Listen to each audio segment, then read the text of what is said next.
네, 감사합니다.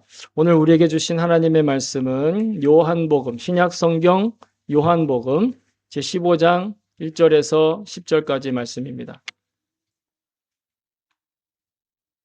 신약 성경 요한복음 15장 1절에서 10절 말씀. 찾으신 분들은 본인의 성경을 들고 자리에서 일어서 주시기 바랍니다. 요한복음 15장 1절에서 10절 말씀. 네. 됐나요? 자, 그러면 우리 같이 목소리 맞추어서 읽도록 하겠습니다. 시작. 나는 참 포도나무요 내 아버지는 농부이시다. 내게 붙어 있으면서도 열매를 맺지 못하는 가지는 아버지께서 다 잘라버리시고 열매를 맺는 가지는 더 많은 열매를 맺게 하시려고 손질하신다. 너희는 내가 너희에게 말한 그 말로 말미암아 이미 깨끗하게 되었다. 내 안에 머물러 있어라. 그리하면 나도 너희 안에 머물러 있겠다. 가지가 포도나무에 붙어 있지 아니하면 스스로 열매를 맺을 수 없는 것과 같이 너희도 내 안에 머물러 있지 아니하면 열매를 맺을 수 없다. 나는 포도나무요 너희는 가지이다. 사람이 내 안에 머물러 있고 내가 그 안에 머물러 있으면 그는 많은 열매를 맺는다. 너희는 나를 떠나서는 아무것도 할 수 없다. 사람이 내 안에 머물러 있지 아니하면 그는 쓸모없는 가지처럼 버림을 받아서 말라버린다. 사람들이 그것을 모아다가 불에 던져서 태워버린다. 너희가 내 안에 머물러 있고 내 말이 너희 안에 머물러 있으면 너희가 무엇을 구하든지 다 그대로 이루어질 것이다. 너희가 열매를 많이 맺어서 내 제자가 되면 이것으로 내 아버지께서 영광을 받으실 것이다. 아버지께서 나를 사랑하신 것과 같이 나도 너희를 사랑하였다. 너희는 내 사랑 안에 머물러 있어라. 너희가 내 계명을 지키면 내 사랑 안에 머물러 있을 것이다. 그것은 마치 내가 내 아버지의 계명을 지켜서 그 사랑 안에 머물러 있는 것과 같다. 아멘. 주의 말씀입니다. 네, 모두 자리에 앉아 주시기 바랍니다. 제가 이 시간 잠깐 기도하도록 하겠습니다. 참 좋으신 하나님 감사합니다. 오늘도 하나님의 그 영원하신 생명의 말씀 붙들고 이 자리에 나왔습니다. 주님, 우리가 비록 육신의 활동으로 육신의 말로 고백하고 육신의 귀로 듣습니다만 우리 안에 살아계신 성령님이 우리를 하나 되게 하셔서 하나님의 말씀으로 말하고 하나님의 말씀으로 들을 수 있는 시간이 될 수 있게 주님 도와주시옵소서. 우리는 할 수 없으나 하나님은 모든 것들을 다 하실 수 있습니다. 신령과 진정으로 예배하는 자들을 주님께서 기억하여 주시고 이 시간이 바로 신령과 진정으로 말씀을 듣는 시간, 주의 음성을 듣는 시간 되게 도와주시옵소서. 악한 영 틈타지 않게 하시고 우리의 대적 마귀가 우리를 방해하지 못하도록 지켜 보호하여 주시옵소서. 감사드리며 예수님의 이름으로 기도합니다. 아멘. 할렐루야. 아멘. 예. 오늘도 예수님과의 행복한 동행을 연습하는 시리즈 세 번째 주일 말씀을 나누겠습니다. 지금까지 제가 예수 동행으로 3주 동안 나눈 말씀, 앞으로 이전 2주에 나눈 말씀, 믿는 자들 안에 예수님의 영이신 성령님이 임재하고 계신다. 그리고 그 임재하고 계시는 주님을 바라보는 것, 이게 우리의 믿음 생활의 처음이자 마지막이다. 그리고 오늘은 그 세 번째로 그렇게 주님 안에서, 그러니까 내 안에 계시는 주님 안에 또 내가 거하는 삶이 무엇이고 또 그런 어떠한 일상을 살게 되는지에 대해서 주님이 주신 마음을 함께 나누도록 하겠습니다. 매주 거의 비슷한 말씀을 하니까 뭐 똑같은 이야기 계속 듣는 것처럼 느껴지실지 모르겠는데 내 안에 계신 주님을 바라본다는 것, 그리고 그 주님을 내가 거한다. 주님 안에 내가 거한다. 비슷한 것 같지만 사실은 좀 차이가 있습니다. 이게 뭐냐면 내가 주님을 바라본다라는 건 그 생각이 바뀌는 것입니다. 생각의 차원에서 주님을 생각하는 것이. 그렇다면 주님 안에 거하는 건 그 생각에 따라 순종하는 것. 즉 말하고 행동하는 것, 그게 바로 주님 안에 거하는 것의 모습이라 할 수 있겠죠. 여러분, 우리가 뭔가를 믿는다고 하면 두 가지의 의미가 있습니다. 우리가 뭔가를 믿는다 그러면 지적인 믿음이 있고 의지적인 믿음이 있어요. 지적인 믿음이란 뭐냐면 어떤 정보를 믿는 거예요. 어떤 정보를 알고 받아들이는 거죠. 뭔가 더 신뢰할 만하고 신빙성이 있다라는 걸 이게 내 안에 받아들이는 거예요. 아주 간단하고 쉬운 예가 돈의 가치를 믿는 거예요. 돈의 가치를 믿는다는 걸 일단 돈의 가치가 있다라는 거를 인정해야 되잖아요. 정보를 얻어야 되는 거예요. 가족이 나를 사랑한다. 우리가 서로 가족이 사랑한다. 사랑하는 가족이다 하는 것도 사실은 실제로 그렇게 느끼냐 못 느끼냐는 두 번째 문제고, 그런 어떤 정보를 우리가 알고 있어야 믿을 수 있는 거예요. 그래서 만약에 가족이 나를 사랑한다, 가족이 나를 해치지 않는다, 이런 정보의 믿음이 있어야 매일 집에 돌아가는 것이 안심하고 돌아갈 수 있죠. 만약 그렇지 않다면 집에 어떻게 돌아갈 수 있겠어요? 집으로 안 가고 다른 데로 가겠죠.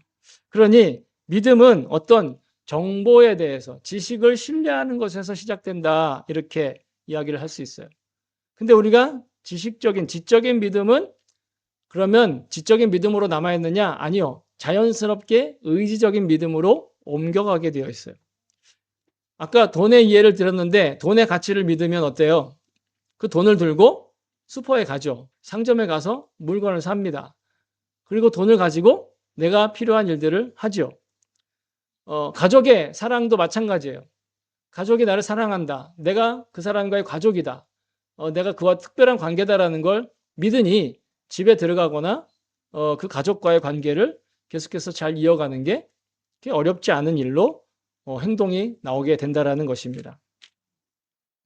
저희 4명의 아이들이 다 일본에서 자라서 일본에서 그러니까 어린이집을 호이쿠엔 어린이집을 다 다녔는데 특히 우리 셋째 아이가 다닌 그 어린이집은 마당이 굉장히 넓었어요. 그리고 거기는 되도록이면 아이들을 이렇게 풀어놓게 하는 그런 교육 방침이라 이제 보육원 시간이 끝나서 아이들을 데리러 가게 되면 그날 하루 스케줄이 다 끝나면 아이들이 마당에서 다 나와서 노는 거예요. 그 굉장히 넓은 마당에 노는데 거기서 이제 부모들이 와서 아이들을 데리러 가죠.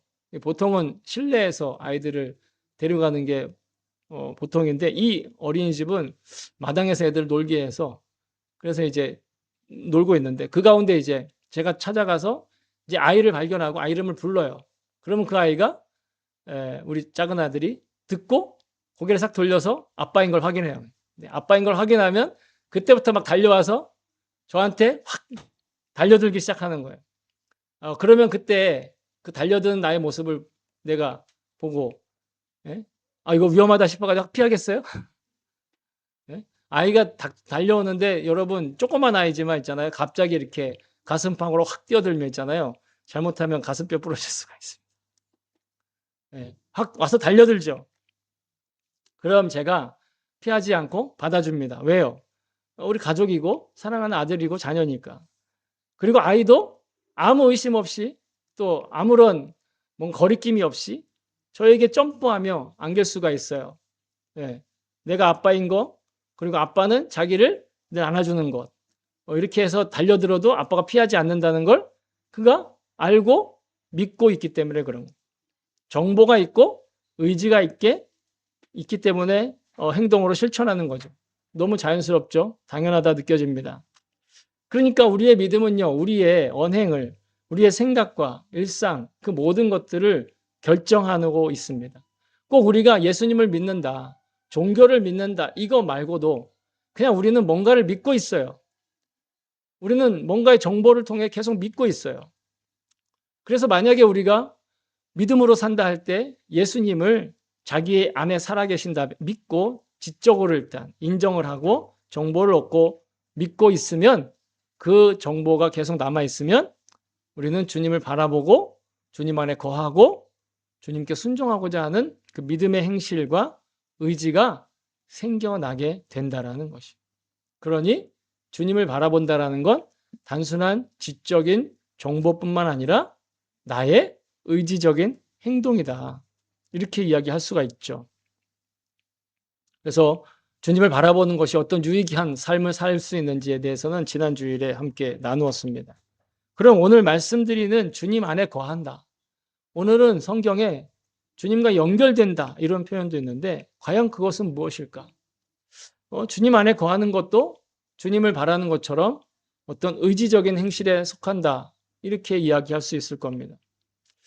다만 주님을 바라본다라는 게 나의 가치관과 나의 목표를 주님을 향해 또 주님께서 하신 말씀에 맞추는 것이라면 그 안에 거하는 건 그거에 대한 구체적인 행동 지침들, 행동의 방법들을 순종하여 따르는 것을 말해요. 다시 말해 목표를 삼고 바라보는 바에 대해 자신의 행동을 실제로 옮기는 것이죠. 아주 간단한 예로 우린 자동차 내비게이션을 잘 쓰죠. 한국은 거의 100% 쓴답니다. 일본은 안 그러니까 켜놓고 뭐 안 보거나 아니면 다른 걸 쓰기도 하는데 이 자동차 내비게이션을 쓴다고 할 때 그 말씀을 한번 예로 들어보면 우리가 만약에 잘 아는 길이면 내비게이션을 안 쓸 수도 있죠.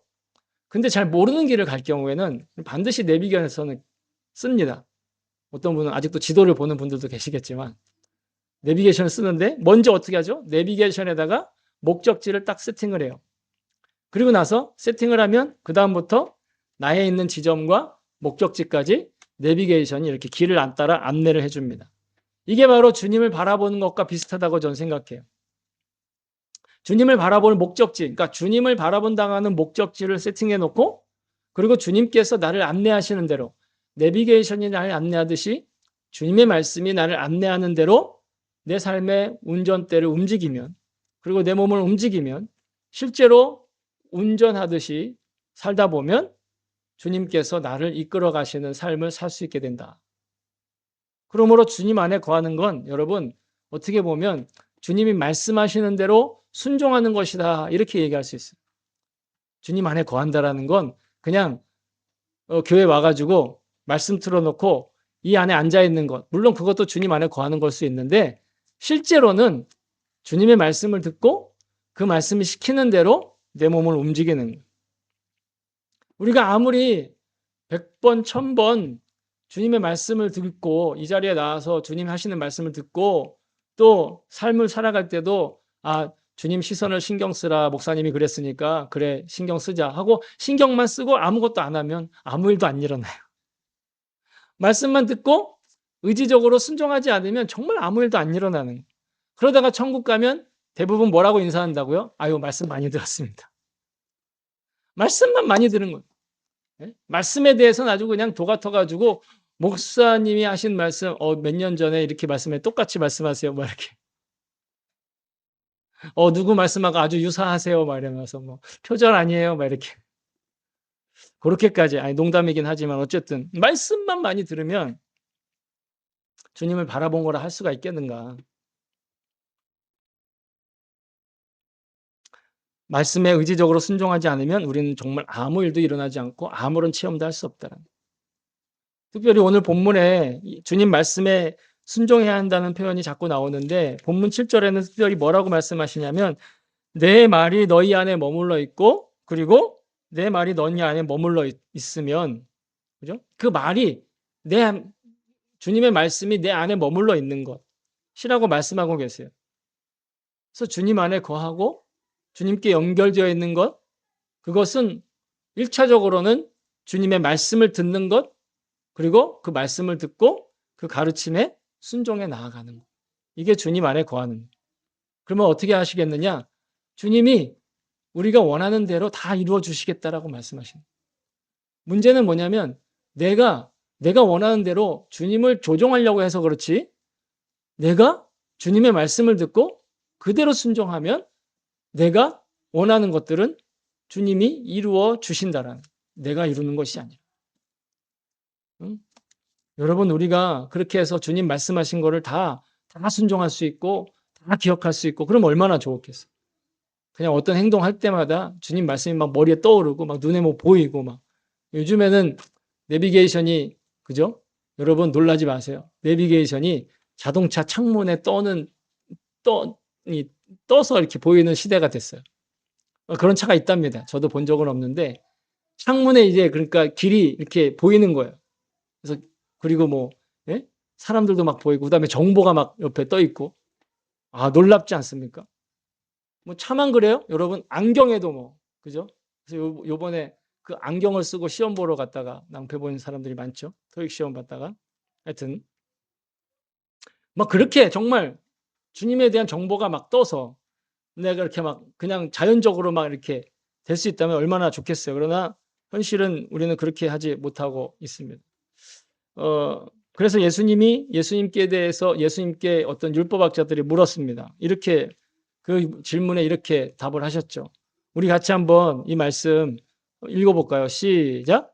예수께서 대답하시되 첫째는 이것이니 이스라엘아 들으라 주 곧 우리 하나님은 유일한 주시라 내 마음을 다하고 목숨을 다하고 뜻을 다하고 힘을 다하여 주 너의 하나님을 사랑하라 하신 것이요 둘째는 이것이니 내 이웃을 내 자신과 같이 사랑하라 하신 것이라 이보다 더 큰 계명이 없느니라. 아멘. 우리가 주님의 여러 가지 가르침, 여러 가지 말씀, 그리고 여러 가지 어떤 율법들 다 기억나면 좋겠지만 여러분 끝까지 잊지 말아야 될 것 한 가지가 있다면 예수님께서 율법 전체를 하나로 가르쳐 주신 거예요. 하나님과 또한 하나님의 형상으로 창조된 인간을 사랑하는 것. 하나님을 사랑하는 그러니까 하나님의 형상으로 창조된 인간을 사랑하는 것도 일종의 하나님을 사랑하는 거예요. 왜? 하나님을 존중해서 하나님이 만드신 걸 사랑하는 거니까. 우리가 만약에 누군가 작품을 만들었어요.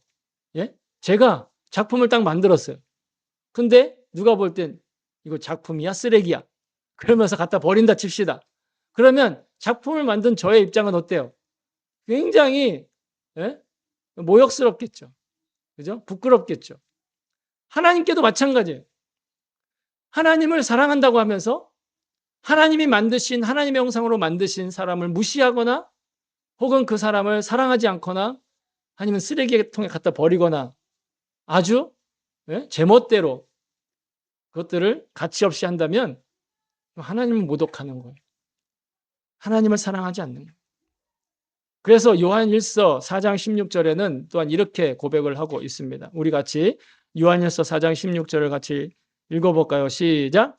하나님이 우리를 사랑하시는 사랑을 우리가 알고 믿었노니 하나님은 사랑이시라. 사랑 안에 거하는 자는 하나님 안에 거하고 하나님도 그의 안에 거하시느니라. 아멘. 이처럼 하나님이 그 사랑 자체이시고 그 하나님을 사랑하는 것 그리고 그 사랑하는 것으로 하나님 안에 머물 수 있는 것이라고 성경은 우리에게 말씀하신다는 겁니다. 이 말씀에 근거해서 그 유명한 성 어거스틴이라고 하는 교부는 이렇게 말했어요. 하나님을 사랑하시오. 그 다음 당신 마음대로 하시오. 하나님을 사랑하면 하나님의 사랑이 그 사람 안에 가득 차기 때문에 그가 무슨 일을 하든지 간에 그는 하나님의 사랑 안에 하나님의 사랑 범위에서 벗어날 수 없다라는 거예요. 그러니까 하나님을 먼저 사랑하고 그리고 마음대로 하라는 거예요. 그러면 하나님의 사랑에 합당하게 살게 된다라는 거예요.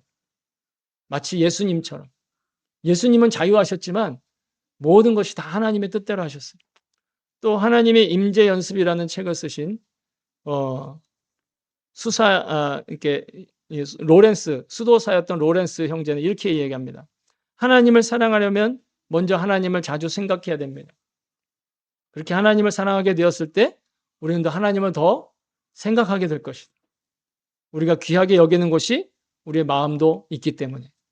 즉 하나님을 자주 생각하면 우리는 하나님을 사랑하게 되고 하나님을 귀하게 여기게 된다라는 것입니다. 여러분 주님을 바라본다라는 것, 주님 안에 거하는 것, 이거 다 주님께 순종하는 것인데 핵심은 뭐냐? 하나님의 사랑에 순종하는 것. 하나님을 사랑하라는 말씀에 순종하는 것이. 주님을 계속 생각하고 주님을 계속 바라볼 때 그 생각을 근거로 해서 나의 생각이나 나의 주장이 아니라 주님의 가르침을 근거로 해서 살고 행동할 때 우리는 진짜 주님을 사랑할 수 있다라는 그게 주님 안에 거하는 것이고 주님 말씀에 순종하는 것이다.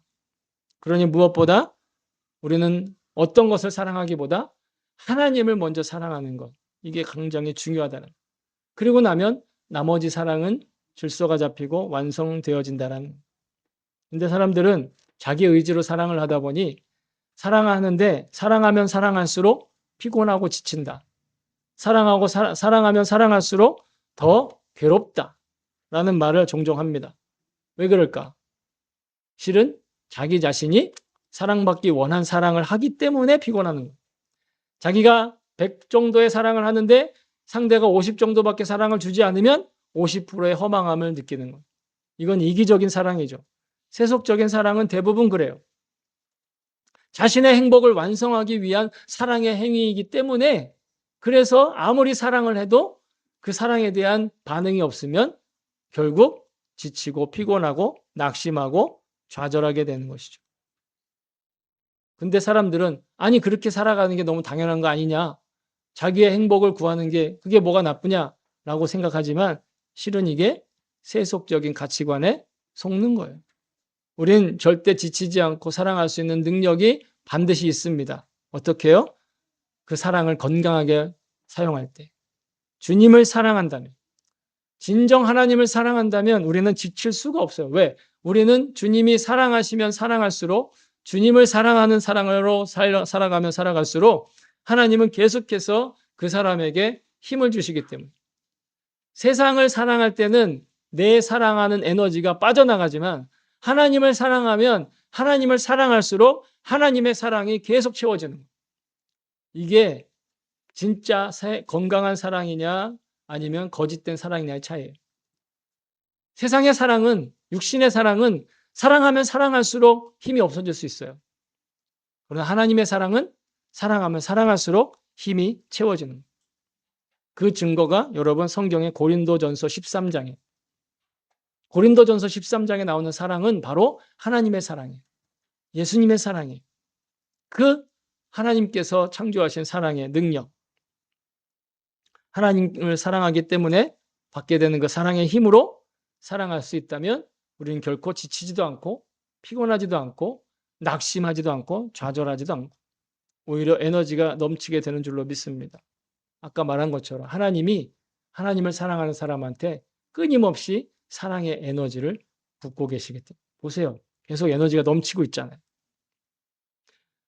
한국의 유명한 이동원 목사님이라는 분이 계십니다. 지금 아직도 생존해 계시고 은퇴하셨지만 그 목사님이 그 전에 설교하셨던 그 설교 내용에 들었던 예화인데 그 목사님 미국 사람들을 많이 알고 계세요. 근데 어떤 친한 미국인 목사님이 한국에서 어린 소녀를 그 딸로 입양을 했어요.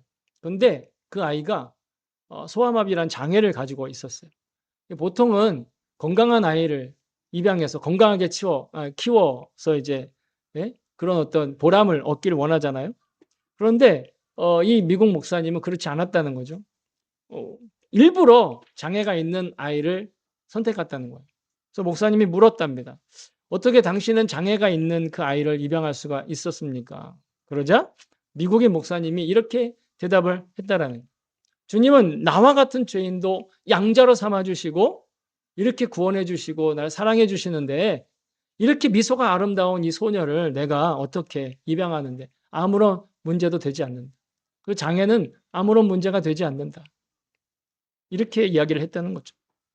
물론 제가 이 얘기를 말씀드리는 건 그러니까 우리도 이제 앞으로 부족한 사람, 장애가 있는 사람 다 한 명씩 입양합시다 이런 뜻으로 말씀드리는 건 절대 아닙니다.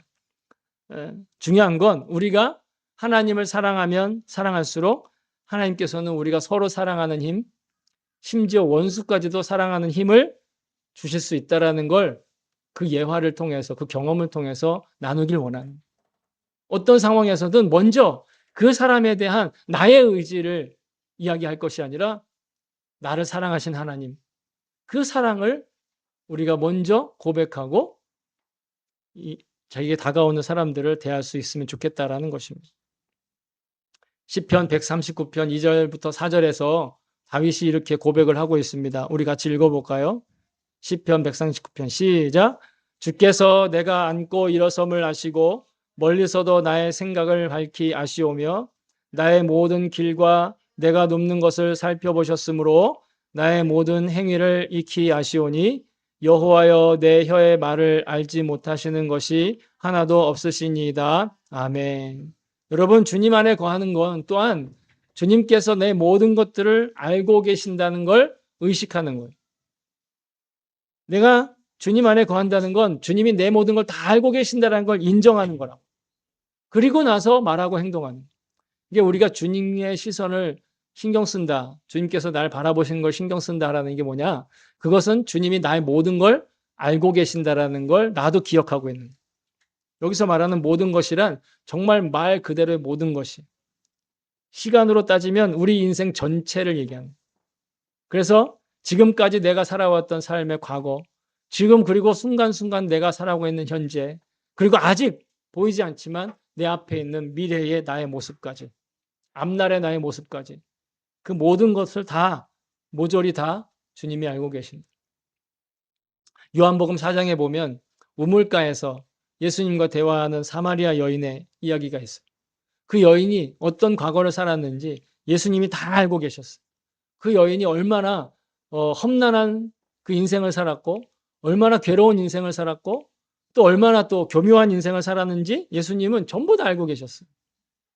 그러나 그녀의 그런 모든 것들을 알고 계셨지만 결코 그 여인에 대해서 어떤 평가도 혹은 잘못된 것에 대한 지적도 하지 않으셨어요.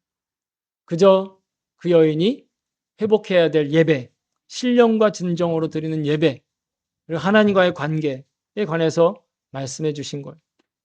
사마리아 여인에게 하신 말씀은 그 예배 회복은 바로 오늘날 우리에게도 주시는 가르침이다. 저는 그렇게 믿습니다.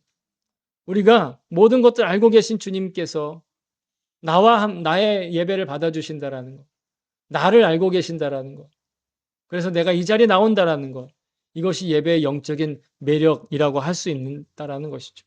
예배의 매력이란 어떤 예배 가운데 느껴지는 육신의 감동이 아니라 나의 모든 것들을 다 알고 계시며 그럼에도 불구하고 내가 이 자리를 지키는 것을 결코 예수님께서 거절하지 않으시고 오히려 환영해 주신다라는, 이게 예배의 진정한 매력인 줄로 믿습니다. 그리고 하나님은 우리의 모든 공간에 대해서도 알고 계세요. 내가 활동하는 공간. 왜? 하나님은 존재하지 않으시는 곳이 없어요. 여러분, 솔로몬이 굉장히 멋지고 큰 성전을 이렇게 지었다라고 성경은 말하고 있어요. 그때 솔로몬이 그렇게 의리의리하고 큰 성전을 지으면서 고백했지만 솔로몬도 고백하기를 하나님이 그 안에 계시지 않는다고 그랬어요. 다만 그 성전에 나와 기도하는 자에게 기도하면 하나님께서 그 계신 하늘에서 그 기도를 들어주시고 응답해 주실 것을 간구했어요. 왜? 솔로몬은 자기가 아무리 큰 성전을 지어도, 이 지구만한 성전을 지어도 하나님은 거기에 갇혀 계실 분이 아니다라는 걸 알고 있었기 때문에. 이 세계에 그러나 하늘에 계신다라는 것. 하나님이 이 세상 어느 곳이든 다 계신다라는 뜻이. 하나님이 하늘에 계신다고 하면 우리는 여기? 이렇게 생각하지만 하나님이 하늘에 계신다는 뜻은 이 세상 모든 곳에 계신다는 뜻과 동일한 것. 왜? 이 세계 어느 곳도 하늘로 덮여 있지 않은 곳이 없어요. 모든 것은 다 하늘로 덮여 있어요. 그래서 시편 139편 8절은 다시 한번 이렇게 고백합니다. 같이 읽어볼까요? 시작. 내가 하늘에 올라갈지라도 거기 계시며 스올에 내 자리를 펼지라도 거기 계시니이다. 아멘. 여기서 스올이라는 말이 나오죠. 일본어로는 음부라는 표현으로 나와 있는데 아주 어둡고 사악한 영혼들이 지배하고 있는, 그래서 저주받은 장소를 얘기합니다. 더럽고 그다음에 음침하고 그리고 정말 빛 하나도 들어오지 않는 지옥과 같은 장소. 여러분 혹시 살다 보면 삶 자체가 지옥처럼 느껴질 때가 있지 않습니까? 그런데 여러분 놀라지 마십시오. 그곳에도 주님은 함께 계십니다. 삶이 정말 천국처럼 내 마음대로 모든 것들이 다 순조롭게 형통하게 그럴 때도 있죠. 여러분 그곳에 나만 있는 게 아니라 주님도 함께 계십니다. 오늘 우리는 삶의 모든 형편에서 우리를 사랑이신 주님과 함께 거하는 그것을 사명과 우리의 소명의 목표로 삼아야 될 줄로 믿습니다. 바울은 빌립보 교인들에게 이렇게 이야기를 합니다. 바울의 고백을 한번 같이 읽어볼까요? 시작. 내가 궁핍함으로 말하는 것이 아니라 어떠한 형편에든지 나는 자족하기를 배웠노니 나는 비천에 처할 줄도 알고 풍부에 처할 줄도 알아. 모든 일 곧 배부름과 배고픔과 풍부와 궁핍에도 처할 줄 아는 일체의 비결을 배웠노라. 아멘. 바울이 고백합니다. 바울은 비천함 가운데, 즉 지옥과 같은, 음부와 같은 그런 것에 처할 줄도 알고 풍부함, 즉 천국과 같은 모든 것들이 형통한, 그런데 다 처할 줄 아는, 그래서 한쪽에 처하면 한쪽에 있으면 다른 쪽을 거절하거나 또 한 곳에 있으면 다른 쪽을 미워할 수 있는 것이 사람일진데, 바울은 이쪽에도 있을 수 있고 저쪽에도 있을 수 있는 그런 비결을 배웠다라는 거예요. 마음의 중심을 어디에 두었냐? 마음의 중심을 천국에 두거나 마음의 중심을 음부에 두지 않고 마음의 중심을 하나님께 두었다라는 거예요. 하나님께 두었다. 마음의 중심을 성공이나 실패에 두지 않고 인간의 입장에 두지 않고 하나님께 두었다. 여러분, 대부분 사람들은 어때요? 가난해지잖아요. 그러면 재산이 부족해지면 자기가 비참하다고 여겨요. 자기의 가치를 자꾸 다운시켜요. 그게 인간의 육신의 반응이에요. 뭐 목사인 저라고 안 그렇겠습니까? 육신의 반응은 똑같아요. 그렇게 여기게 돼요. 그런데 그렇게 되면 또 반대로 삶의 형편이 나오면 어떻게 되는 줄 아세요? 자기가 잘나가지고 그렇게 된 줄 알아요. 네, 그냥 모든 건 그냥 거기에도 하나님이 없다고 생각하고 어떤 유혹에 쉽게 넘어질 수 있어요. 사람이 잘 될 때도 유혹에 쉽게 넘어질 수 있고 사람이 잘 안 될 때 낙심하고 어떤 의욕도 사라지게 되는. 여러분, 우리가 잘 나갈 때, 잘 될 때, 혹은 불행할 때, 어려워질 때, 삶의 부족함이 있을 때 우리의 마음이 뺏기지 않으려면 주님께 우리의 마음의 중심을 두어야 합니다. 그래서 사도 바울은 이렇게 고백을 합니다. 유명한 구절이죠. 같이 이것도 읽어볼까요? 시작. 내게 능력 주신 자 안에서 내가 모든 것을 할 수 있느니라. 아멘. 내게 능력 주시는 자 안에서 내가 모든 걸 할 수 있다고 고백하는 것, 마음의 중심을 이 땅에 일에 성공이나 실패에 두지 않고 주님께 두는, 주님의 마음에 두는, 주님 말씀에 두는. 여러분, 하나님께서 우리에게 주시는 능력은 우리의 비참한 모든 것들을 견딜 수 있는 능력인 줄 믿습니다. 불안함에도 휘둘리지 않고 든든히 서는 능력인 줄로 믿습니다. 그 어떤 유혹도 이겨낼 수 있는 영적인 에너지가 우리에게 있는 줄로 믿습니다. 여러분, 이런 능력이 우리 이웃을 사랑하게 하는 것, 심지어는 원수까지도 사랑할 수 있는 능력을 줍니다. 원수를 사랑해야만 하나님을 믿는 증거가 되는 게 아니라 하나님을 사랑했더니 원수까지도 사랑할 수 있는 그런 에너지가 채워진다라는 거예요. 왜? 그 에너지는 세상의 사랑으로 얻을 수 있는 에너지가 아니라 나의 의지로 채워지는 의지가 아니라 하나님께서 채워주시는 의지이기 때문에. 그래서 우리는 주님 안에 거하는 사람은 저는 천국에 사는 사람이다 이렇게도 말하고 싶어요. 왜? 주님이 계시는 곳이 천국이잖아요. 주님이 계시는 곳이 하늘이라고 솔로몬이 고백했고 예수님도 우리에게 이렇게 기도하라고 하셨습니다. 하늘에 계신 우리 아버지 하고 아버지를 부르라고 그랬어요. 근데 하나님을 부를 때 하늘에 계신 우리 아버지.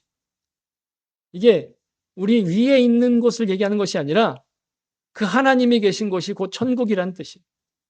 하나님이 계신 곳이 하늘이고 그곳이 곧 하나님의 나라예요. 우리가 천국이라고 부르는. 그러니 하나님의 지배력이 미치는 곳, 하나님의 통치가 충만한 곳, 여러분 이곳이 천국이고 이곳이 하늘이고 그곳이 곧 하나님 나라예요. 그러니 여러분 우리가 주님 안에 거한다? 그건 바로 천국에 거하는 것이다. 천국에 살고 있는 것이다. 천당 지옥 얘기할 때 그 천당도 마찬가지라고 저는 생각해요. 꼭 죽어서 가는 것이 아니라. 그래서 천국의 삶은 우리는 또한 영생이라고도 얘기합니다. 영생이라는 말 그 자체로 영원히 산다라는 거예요. 그런데 영원히 사는데 만약에 여러분 영원히 고통받고 산다고 하면 그게 좋겠어요? 영원히 어떻게 사느냐? 영원한 생명을 가지신 하나님과 연결되어 사는 그 영생, 그 영생을 말하는 거예요. 영원한 괴로움이 아니라 영원한 하나님의 그 영적인 에너지가 충만한 하나님의 그 사랑이 계속해서 흘러 들어오는, 물론 나를 통해 또 흘러나가야 되겠지만 영생하신 하나님과 함께 살기에 우리는 영원히 산다라고도 이야기할 수 있다라는. 그러니 우리는 정말 명확하게, 제가 늘 말씀드리지만 명확하게 말하려면 이렇게 해야 돼. 우리는 인생을 살면서 영생을 살아가는. 우리는 인생을 살아가며 영생을 살아가는. 그게 천국의 삶이에요. 그게 주님 안에 거하는 삶이에요. 그게 믿음의 삶이에요. 그러니 주님 안에 거하는 삶이 우리에게 순종의 삶인 것입니다. 그것이 믿음이고, 그것이 능력의 삶이고, 그것이 활력을 주는 삶이고, 좌로나 우로나 치우치지 않는 균형 잡힌, 비천함에도 처할 줄 알고 부함에도 처할 줄 알지만 마음 뺏기지 않는, 마음의 중심이 분명히 주님께 놓여지는, 그리고 무엇보다 사랑의 삶입니다. 영생의 삶이고, 인생을 살지만 영생을 살아가는 능력이 넘치는 믿음의 삶. 여러분, 이것이 바로 주님 안에 거하는 삶인 것을 저는 믿습니다. 사랑하는 성도 여러분, 예수님을 바라보며 주님과 동행하는 일상, 하나님께서 우리에게 약속하신 가장 복되고 풍성한 약속인 것을 믿습니다. 우리가 복음을 믿고 받은 가장 큰 복이 곧 주님 안에 거할 수 있는 특권을 받은 것임을 또한 믿습니다. 비록 지금 당장 눈앞에 있는 현실이 더 크게 느껴지고 보일지라도 그것은 시간과 함께 변화되고 결국 사라질 안개와 같은 것입니다. 하지만 그런 안개에 비치는 허상이 거치고 나면 하나님 나라와 그분의 뜻이 완성된 실제의 광경을 우리 두 눈으로 똑똑하게 마주하게 될 날이 반드시 오는 걸 믿습니다. 여러분, 그때 가서 크게 고함치며 후회하면서 온갖 몸부림을, 그건 믿지 못해서 온 몸부림을 치며 탄식해도 소용이 없습니다. 지금 주님의 말씀과 그 가르침에 순종함으로 예수님 안에 거하는 자리를 지금 지켜야 합니다. 당장 육신의 눈에 보이는 것에 휘말리지 않고 보이지 아니하시지만 지금 내게 손을 내밀고 계신 주님을 손을 붙들고 동행하며 저기 그림에 있는 것처럼 주님 손 붙들고 성령의 열매를 풍성히 맺어가는 저와 여러분들의 삶이 되시기를 다시 한번 주님의 이름으로 축복합니다. 아멘. 아멘.